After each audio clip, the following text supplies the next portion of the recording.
எனக்கு ரொம்ப பசிக்குது, ஒரு டிஃபரெண்டான தோசை சுட்டாங்கம்மா.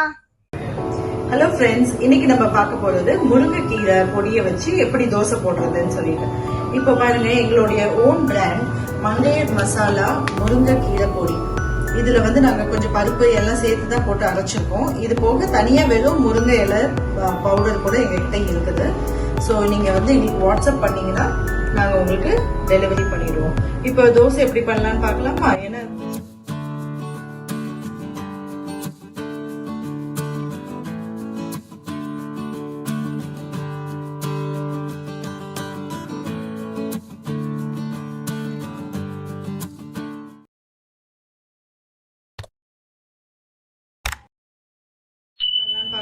ஏன்னா முருங்கைக்கீரை வந்து one of the richest source of iron.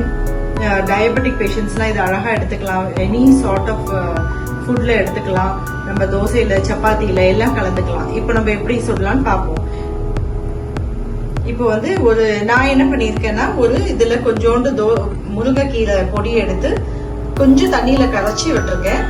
அது வந்து இப்ப நான் தோசை மாவுல கரைக்க போறேன்.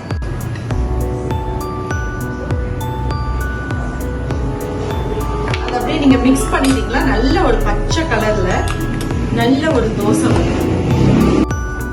இப்ப பாருங்க, அந்த தண்ணியில கரைச்ச அந்த முருங்கைக்கீரை பொடியை வந்து நம்ம இப்ப தோசை மாவுல கலந்துட்டோம். எவ்வளவு ஒரு அழகான ஒரு கலர் வந்திருக்கு, ஒரு பெஸ்டா கலர் வந்திருக்கு. இப்போ நம்ம ஒரு அருமையான ஒரு தோசையை ஊற்றலாம்.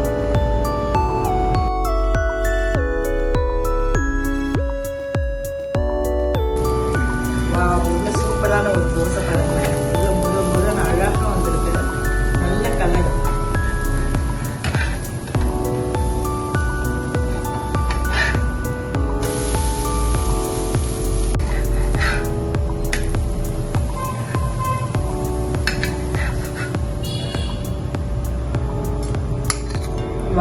எவ்வளவு ஒரு அழகான ஒரு முருங்கைக்கீரை தோசை.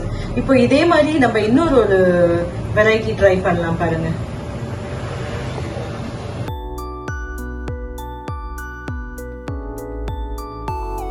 இப்போ இந்த தோசையில நம்ம முருங்கைக்கீரை பொடியை வந்து அப்படியே தூவிட்டு நம்ம தோசை எடுக்கலாம்.